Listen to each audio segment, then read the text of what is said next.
Hello hi అండి, welcome to Parvati's kitchen. ఈరోజు మన పార్వతీస్ కిచెన్లో వాము చారుని ఎలా ప్రిపేర్ చేసుకోవాలో చూసిద్దామా. చాలా టేస్టీగా ఉంటుంది, మీరు కూడా ట్రై చేసి చూడండి.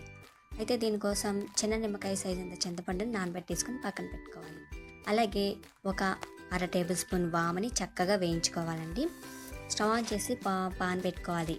పాన్లో ఒక అర టేబుల్ స్పూన్ వాము, పావు టేబుల్ స్పూన్ ధనియాలు, అలాగే పావు టేబుల్ స్పూన్ జీలకర్ర, 2 ఎండుమిర్చి, ఇవన్నీ చక్కగా దోరగా మాడకుండా దగ్గరే ఉండే లో ఫ్లేమ్లో మాత్రమే ఫ్రై చేసుకోవాలండి.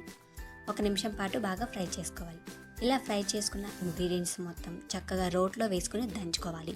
మిక్సీ వేయొద్దండి. మిక్సీ వేయనట్లయితేనే చక్కగా మనకి బాగుంటుంది. ఒకవేళ మీ ఇంట్లో రోలు లేదు అనుకుంటే ఇంకప్పుడు తప్పనిసరిగా మిక్సీలో వేసుకోవాలి.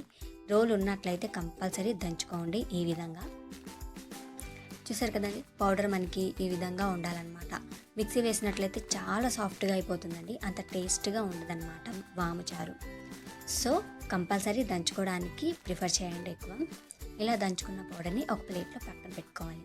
అలాగే స్టవ్ ఆన్ చేసుకుని పాన్ పెట్టుకుని జస్ట్ ఒక అర టేబుల్ స్పూన్ ఆయిల్ అనేది వేసుకోవాలి. ఆయిల్ కొంచెం వేడైనవ్వాలండి. ఆయిల్ కొంచెం వేడైన తర్వాత ఇప్పుడు మనం ఒక్కొక్క ఇంగ్రీడియంట్స్ అన్నీ యాడ్ చేద్దాం. నేను ఇక్కడ పావు టేబుల్ స్పూన్ జీలకర్ర, మెంతులు, ఆవాలు, అలాగే దంచి పెట్టుకున్న 3 వెల్లుల్లి రెమ్మలు. జీలకర్ర, ఆవాలు, మెంతుల్ని చక్కగా దూరగా ఎర్రగా ఫ్రై చేసుకోవాలండి.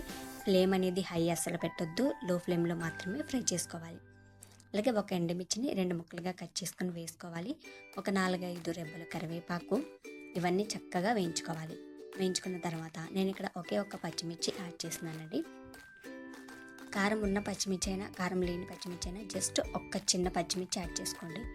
ఇక్కడ కారం అంతా చక్కగా వాము నుంచే రావాలండి. చూసారు కదండి, ఇందాక నానబెట్టుకున్నాం. ఇలా 1 కప్పు చింతపండు రసం యాడ్ చేయాలి. అలాగే సేమ్ అదే కప్పుతో ఇంకొక కప్పు వాటర్ అనేవి యాడ్ చేయాలి. ఇవన్నీ యాడ్ చేసేసి పావు టేబుల్ స్పూన్ పసుపు యాడ్ చేయాలి.